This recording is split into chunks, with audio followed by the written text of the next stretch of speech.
कहानी नीरू की है। पंजाब की नीरू की शादी दिल्ली के राहुल से होती है। दिल्ली कितना बड़ा शहर है ना, लेकिन आप लोगों का घर तो बहुत छोटा है। हमारे पंजाब में तो ये बड़े बड़े घर होते हैं कि मजा ही आ जाता है। कोई बात नहीं नीरू, मैं भी तुम्हारे लिए बहुत बड़ा मकान बनाऊंगा बहुत जल्दी। नीरू के पिता जहाँ पंजाब के जाने माने व्यापारी थे, वहीं उसका पति राहुल दिल्ली में एक सिंपल नौकरी करता था। माँ, यहाँ तो घी मक्खन इतना महंगा है कि क्या बताऊँ। मैं तो तरस ही जाती हूँ घी खाने के लिए। नीरू की माँ को ये सुनकर बहुत दुख होता है।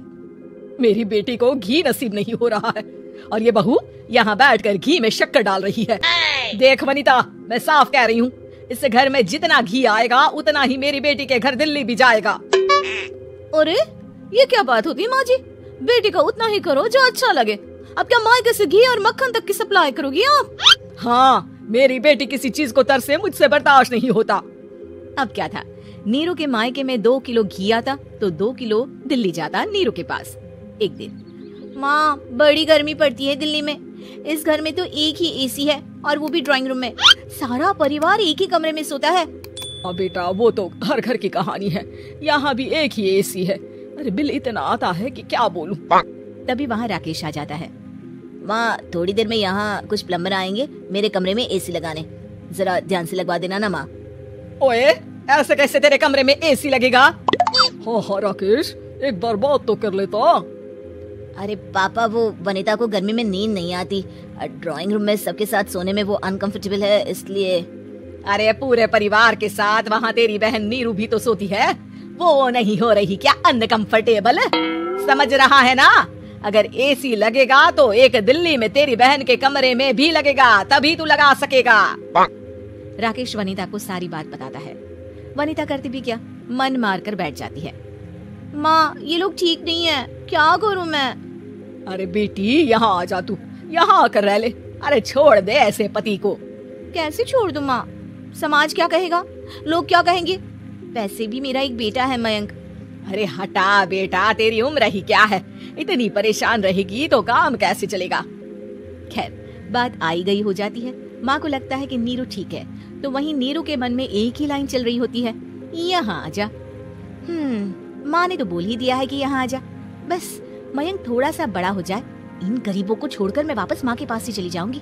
वो इसी सोच में बाजार में चल रही थी कि मैम, आपका दुपट्टा जमीन को छू रहा है। नीरू जैसे ही उस लड़के की तरफ देखती है, देखती ही रह जाती है।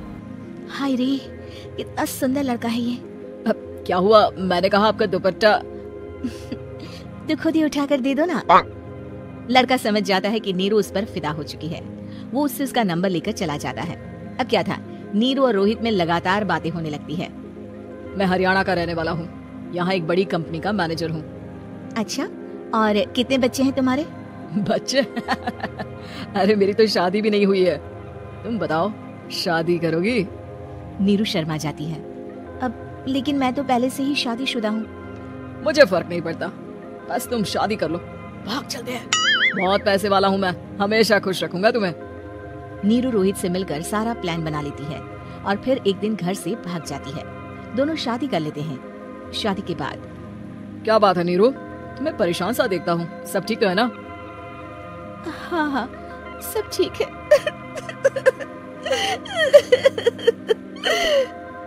ये कहते कहते ही वो रोने लगती है। अरे क्या हो गया, रो क्यों रही हो? मैंने तुमसे एक बात छुपाई है और वही बात अब मुझे परेशान कर रही है। रोहित, मेरा एक बेटा भी है, उसका नाम मयंक है। क्या बात कर रही हो? ये तुमने मुझे पहले क्यों नहीं बताया? देखो नीरू, मेरी माँ को मैंने ये नहीं बताया है कि तुम शादीशुदा हो। बच्चा मैं मैनेज नहीं कर पाऊंगा। नीरू को समझ में नहीं आता कि वो क्या करे। तुम उस बच्चे को अपनी माँ को क्यों नहीं दे देती? नीरू चुपके से माँ को फोन करती है। माँ, क्या मयंक को तुम रख सकती हो? बेटा, मैं राकेश के साथ बात करती हूँ, आखिर घर का बेटा वही है, जो वो बोलेगा। वैसे भी बेटा, तूने जो किया है ना, उसके बाद से पूरा घर तेरी बुराई कर रहा है। मैं भी अब किसी से तेरे लिए लड़ नहीं सकती।